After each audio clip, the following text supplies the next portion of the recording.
Hey guys, this is Abhinav here, and today we're going to look at chemical reactions of carbon and its compounds. So, this is just a small mind map of what we are going to cover in today's class, and we'll also be doing something on ethanol and ethanoic acid. So, we have five types of chemical reactions basically. That combustion reaction, which is burning, substitution reaction, which the atoms are getting substituted with functional groups or basically substituents, elimination reaction, addition reaction, and oxidation reaction. Now, combustion reaction is basically burning. So, carbon along with oxygen is burned to give carbon dioxide heat and light. Now, it can also be that a hydrocarbon is burnt in the presence of oxygen. So, it gives carbon dioxide, water, heat, and light. Now, one thing we have to notice here is that if we have an unsaturated hydrocarbon like an alkene or alkyne burning, then it will always give a yellow flame.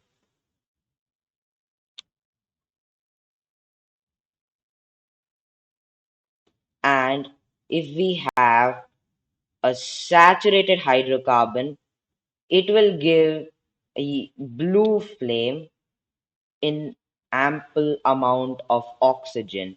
Now, if we have a saturated hydrocarbon that is burning in insufficient amount of oxygen, it would mean that there would be yellow flame and some soot will be released.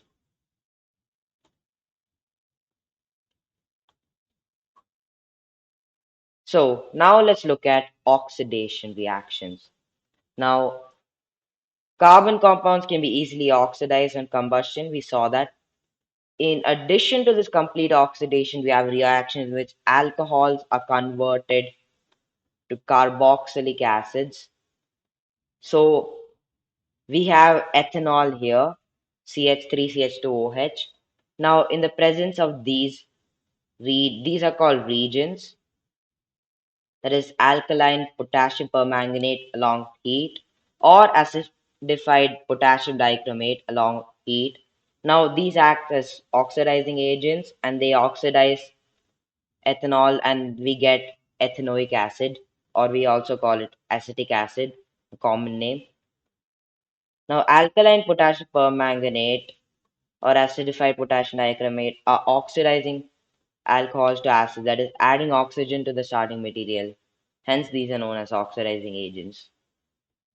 Now, before we move further, let's just talk about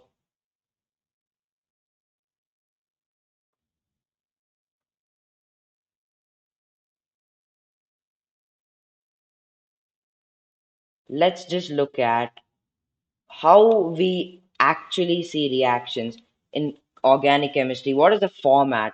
So, in organic chemistry, let's say we have carbon reacting along with any other element.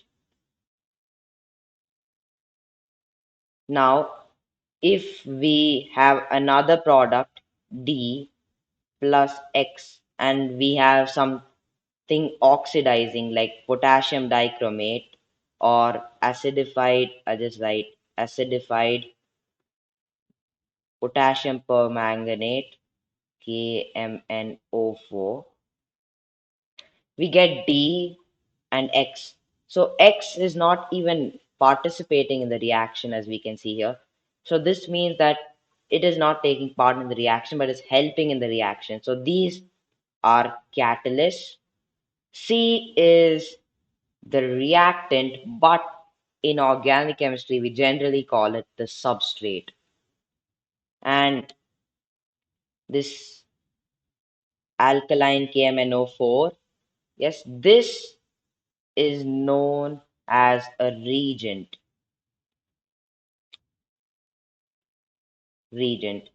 and acidified KMnO4 is in specific called Bayer's reagent. Bayer's reagent. and we get the product D, which does not have any specific name. Now let's look at addition reaction. So, unsaturated hydrocarbons add hydrogen in the presence of catalysts such as palladium or nickel to give saturated hydrocarbons. This bond is broken using a catalyst and we add hydrogen. Now, this R here, as you would recognize, is the alkyl group CH3, CH3, it could be C2H5, anything. Now, catalysts are substances that cause a reaction to occur or proceed at a different rate without the reaction itself being affected. Generally, we use catalysts to increase the rate of the reaction. This reaction is commonly used in the hydrogenation of vegetable oils using a nickel catalyst. Vegetable oils generally have long unsaturated carbon chains, while animal fats have saturated carbon chains. Now, this unsaturated vegetable oils we have here are actually healthy, and these saturated animal fats, or rather saturated fats, are unhealthy. Now, let's look at substitution reaction. Now, substitution reaction does not happen in any of the unsaturated hydrocarbons. It only happens in saturated hydrocarbons. It also happens in benzene. Now, saturated hydrocarbons are unreactive and are inert in the presence of most regions. However, in the presence of sunlight, chlorine is added to hydrocarbons in a very fast reaction. Chlorine can replace the hydrogen atoms one by one. It is called a substitution reaction because one type of atom or a group of atom takes the place of another. Several products are usually formed with the higher homologues of alkanes. Example, we have an example here. So methane reacts with chlorine gas to give CH3Cl and hydrochloric acid in the presence of sunlight. In the presence of sunlight.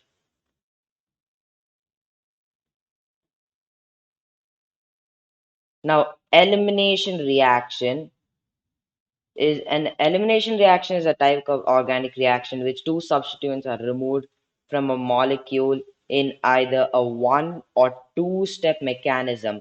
Now, we can understand elimination reaction as the opposite of addition reaction because a saturated structure or saturated hydrocarbon can be even just a normal, need not be a hydrocarbon, like in this case. So this saturated compound along with H2SO4 in 130 to 140 degrees centigrade temperature gets converted into this cycloalkene. And in this example, well, this is just a cyclohexanol, and this gets converted into cyclohexene. And this is just can appreciate this is ethanol, and this gets converted into ethene, and there's also release of water.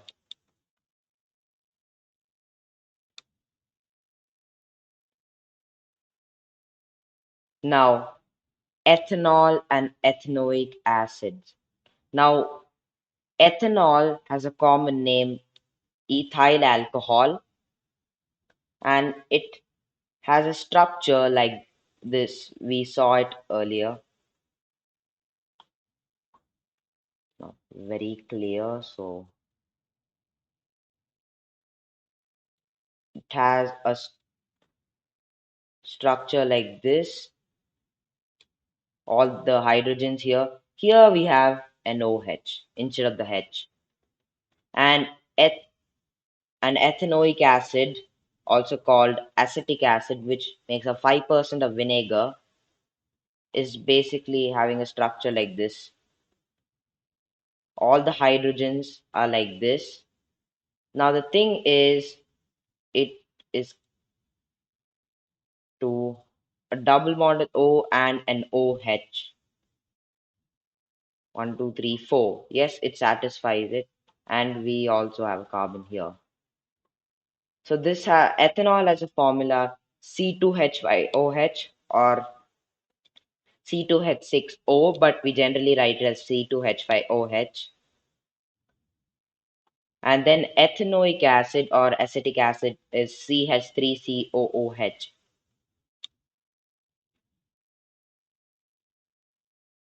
Now, some more interesting facts about it is ethanol is commonly called alcohol and it is active ingredient of all alcoholic drinks. In addition, because it is a good solvent, it is also used in medicines such as tincture, iodine, cough syrups, and many tonics. Ethanol is also soluble in water in all proportions. So consumption of small quantities of dilute ethanol causes drunkenness. Many people know about ethanol. Yes, so even though this practice is condemned, it is a socially widespread practice. Now, ethanoic acid is also commonly called acetic acid and belongs to a group of acids called carboxylic acid. Now, 5 to 8% solution of acetic acid in water is called vinegar and is used widely as a preservative in pickles. The melting point of pure ethanoic acid is 290 Kelvin. That is basically 13 degrees centigrade, 17 degrees centigrade, and hence it often freezes during winter in cold climates. This gave rise to its name glacial acetic acid. The group of organic compounds called carboxylic acids are obviously characterized by their acidic nature. This acids, acidic nature. However, unlike mineral acids like HCl, which are completely ionized, carboxylic acids are weak acids. Now, some more properties of ethanol. Pure ethanol is flammable, colorless liquid with a boiling point of 78.5 degrees centigrade, which is less than water. Slow melting point of minus 114.5 degrees centigrade allows it to be used in antifreeze products. And its density is 789 grams per liter. It is lighter than water, which has a density of about 1000 grams per liter, does not affect the litmus paper, and it is highly soluble in water, just like we saw earlier. Now, before we get into the reactions of ethanol and ethanoic acid, we'll just see one more thing.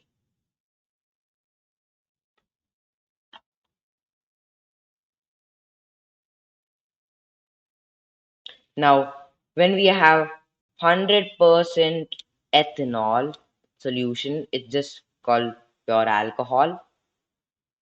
And if it's 95% ethanol and 5% water in solution, it is called rectified spirit. Rectified spirit. And sometimes for medical purposes or for many other reasons, so that it does not get consumed by humans, we also add some other things like methanol or maybe copper sulfate, etc., which makes it cannot be consumed after that. So basically, then it is called denatured alcohol. Denatured alcohol.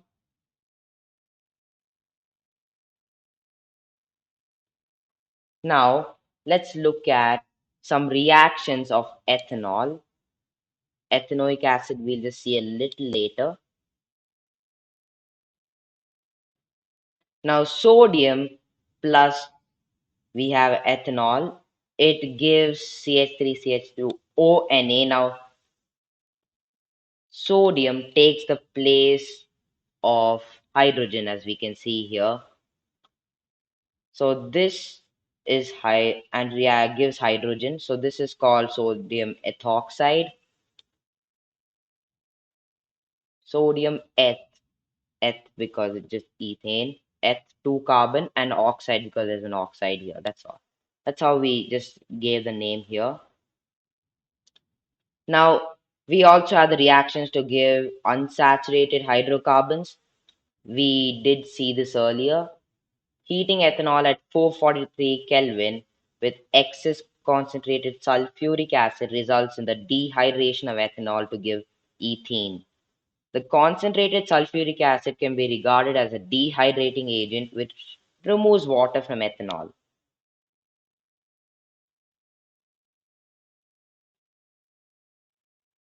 Now we have a very important reaction and it's very interesting too. It is called esterification reaction. We'll see why. Now, ethanoic acid CH3COOH here reacts with ethanol CH3CH2OH in the presence of an acid, like can be H2SO4, which we generally use. Thing is, it's reversible. Yes, that's the interesting part. It gives it gives a compound like this CH3CCCH2O. Now that's called an ester, even a CH3 bonded here, and water. The thing about ester is that it is a sweet smelling compound. It's a sweet smelling compound. And also, when we reverse this reaction, it is called it's called saponification reaction, and that too is very important. On treating with sodium hydroxide, which is an alkali, the ester is converted back to alcohol and sodium salt of carboxylic acid. This reaction is known as saponification because it is used in the preparation of soaps. Soaps are sodium or potassium salts of long chain carboxylic acid. Now we have CH3COC2H5, which is an ester, and we have sodium hydroxide, which is an alkali, it's a reagent. It gives ethanol and sodium acetate. And when we react with the base like mineral acids, ethanoic acid reacts with the base such as sodium hydroxide to give a salt. So this is sodium ethanoate or commonly called sodium acetate and water.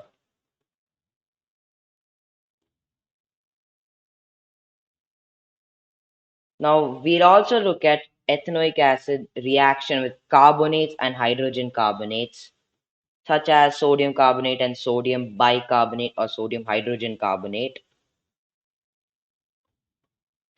So it reacts to give sodium acetate again or sodium ethanoate.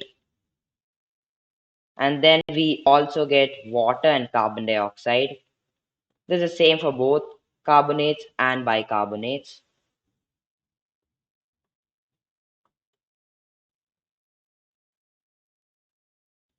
So now let's look at soaps and detergents. Like soaps are molecules in which the two ends have differing properties. One is hydrophilic, that is, it interacts with water, while the other end is hydrophobic. Now, instead of just understanding it like that, let's just see the word phobic. Phobic, or rather phobia, means fear. Now, that means that does not like water, so it does not interact with water. It interacts with hydrocarbons, organic solvents. When soap is at the surface of water, the hydrophobic tail of soap will not be soluble in water, and the soap will align with the surface of water with the ionic end in water and the hydrocarbon tail protruding out of the water. Now we'll just understand soaps first, then go to detergents. So here in sodium stearate, which is a salt of stearic acid, now we see that this is the long hydrocarbon chain. Now, this is hydrophobic, and this part is the ionic part. We can see ions. This is hydrophilic, and this is actually sodium palmitate.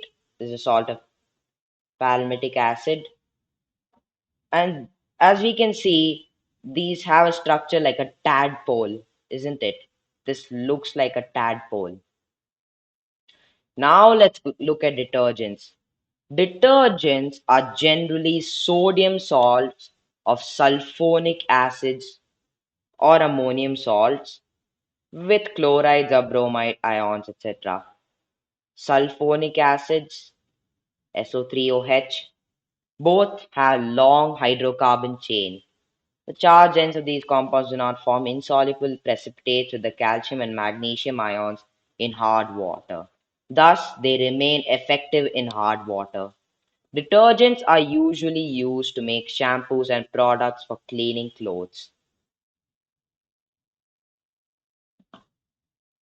This is sodium endodecyl sulfate, which also has the Ball-Nile formula like this. And we also have hexadecyl ammonium chloride.